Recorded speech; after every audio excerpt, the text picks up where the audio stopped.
Hey, ladies and gentlemen, thanks once again.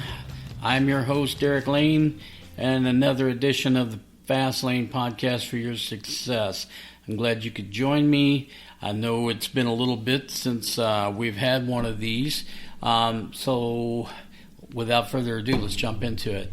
Okay, so being busy, does that mean that you're being successful in your endeavor? Does that mean that you're doing the things that you need to do? Well, maybe not.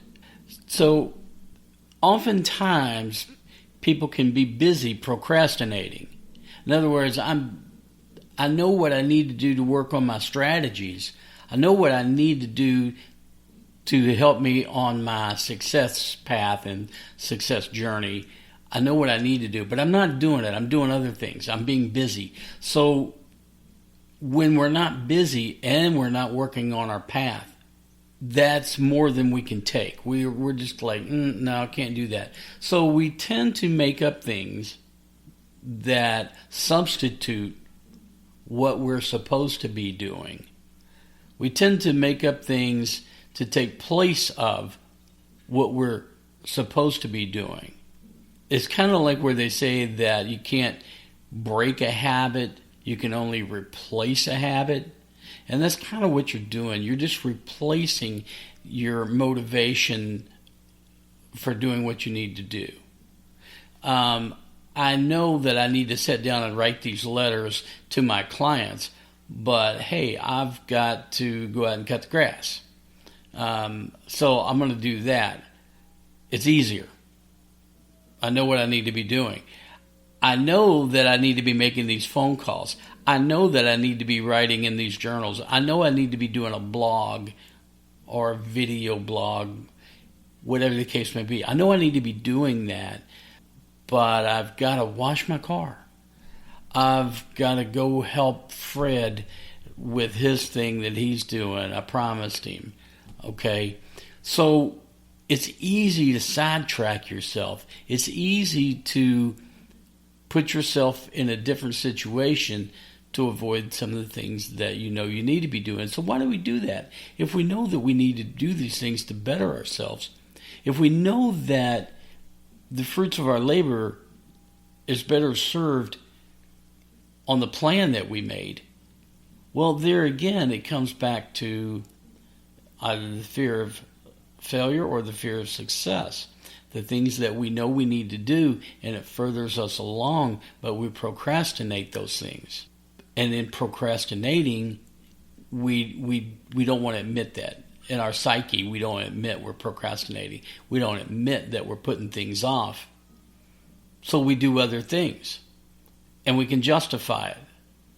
You can say, well, I can do that, but, I just had to go and tune up my lawnmower. I just had to go check the tire pressure on my vehicle.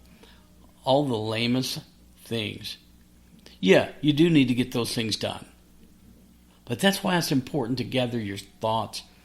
That's why I've always preached that you need to put everything down on paper. Pen and paper, pencil and paper, whatever. Make a plan.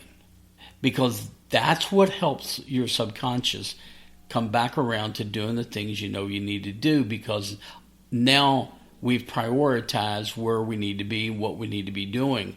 Because I can say, hey, I can cut the grass between this time and this time, but I know that I'm going to come in here and make these phone calls. I know I'm going to sit down at my desk and I'm going to install that new app that helps me more identify with my clients.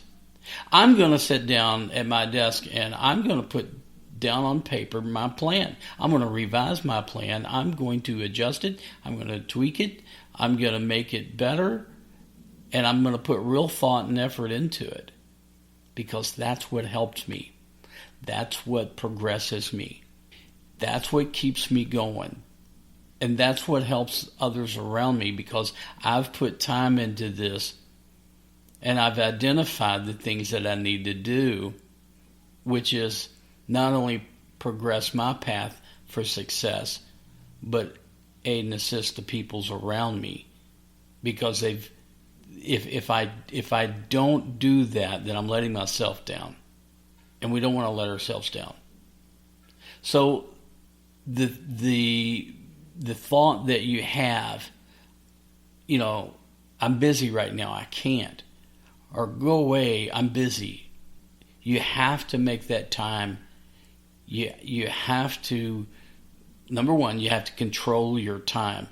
For those that are familiar with Dr. Stephen Covey's The 7 Habits of Highly Effective People, that's a great book in which he talks about making sure that he talks about the quadrants, the things that you prioritize. So good stuff. Listen to that, read it, whatever the case may be. But we have to stay attuned to what we set out to do, our wants and our needs and our goals. When we put down on paper our goals, they become easier to see, easier to understand, easier to obtain, because they're written out.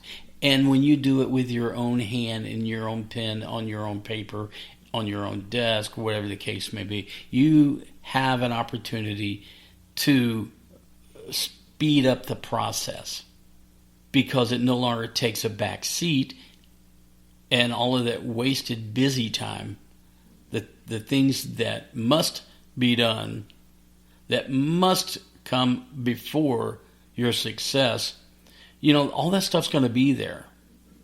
All of that junk is going to be there.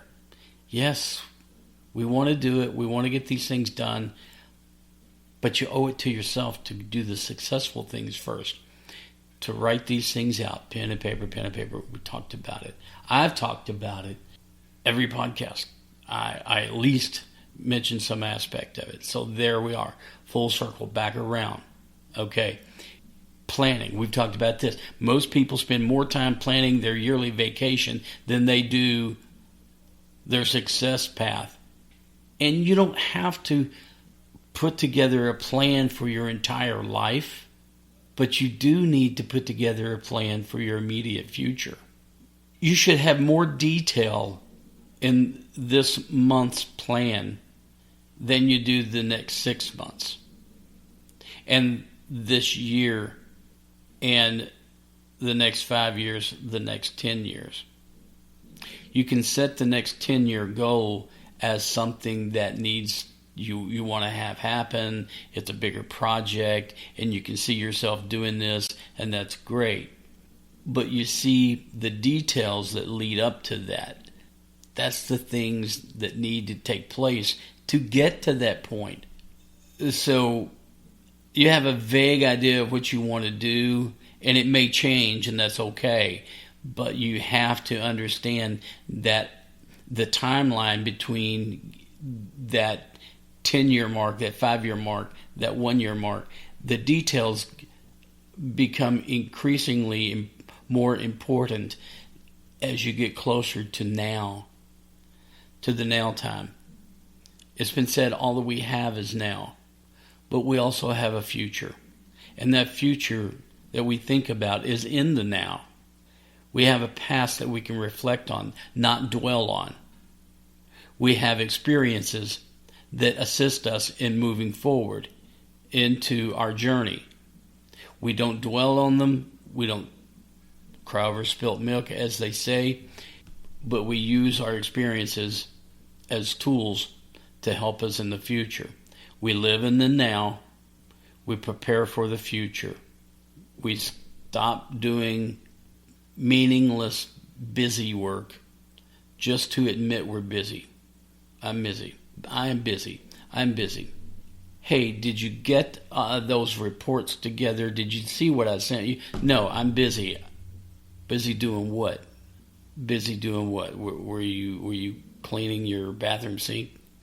That kept you from putting together a client report that's needed? Was you busy scrubbing your refrigerator down, and that kept you from implementing phone calls, tracking the bottom line figures to understand Are you busy putting off your marketing strategy? And that's huge. We're going to get into that. Not in this podcast, but we are going to get into a marketing strategy and branding for you, because that is just incredibly important. In this world that we live in right now, and there's the thought patterns change. Our overall thinking changes. Again, just like your goals that I talked about, 10 years, 5 years, this year, 6 months, this month, they all change. And it's kind of like you're taking the temperature of society, what's going on in society. And you listen to catchphrases, hot words, and you start to understand what people are thinking. And it's up to you to take advantage of that. You think about one word that struck me the other day was transparency. 10 years ago or so, that wasn't really a word that you would use in multiple daily conversations. But now you do. You hear it, especially in politics. Transparency. But companies and corporations talk about transparency. Writers, speakers talk about transparency. And why? Because what they're really saying is it's trust. It's trust. Trust. And I want you to see how you can trust me. And I'm going to be transparent. It's like in sales, they say to never say to someone, well, let me be honest with you. Because that implies that I wasn't before, but now I'm going to be. So you never say, I'm going to be honest with you. And I look at transparency the same way. I'm going to be transparent with you because I wasn't before. And Lord knows when it comes to politicians, they're never really transparent. But my point is that you have to take you got to understand your audience. You got to understand who you're dealing with. You have to understand when you listen to people and you listen to their verbiage and you listen to the words and the phrases that they use and understand some of the tonality and the syntax of how they use certain words. And if you understand that, you know that there's a meaning there. Not just the words they say, but how they say it. So when you're with your clients and you're in sales and you listen closely and you're able to repeat that in the manners that they understand, the manners that they accept, the manners that they learned how to apply certain sentences, certain words, it drives home the lessons, the sales, the meaning of what you're doing, whether you're engaged to provide something to the customer or the customer needs to provide to you, or simultaneously you're providing for each other. You have to understand what the words mean and in what context they're being used in. So I kind of got away from the main subject. I'm busy, but in some ways, that kind of goes back to that. I'm busy. I'm listening. I'm waiting for some epiphany that never comes because I'm listening for what I want to hear, not what the customer is saying, not what the advisor is saying, not what the person is that I'm communicating with, not what they're saying. I want to hear what I want to hear, and if it never comes, I didn't get the message. You ever gone back to your office after meeting with a client? Well, I just don't get him. I just don't get what he was saying. He didn't make any sense to me. She didn't tell me what she really wanted. Well, you probably didn't pick up on the clues. You probably sidestepped the questions that needed to be asked when they were setting up the cue for you. When they were putting the proverbial golf ball on the tee waiting for you to smack it, you just got back in the cart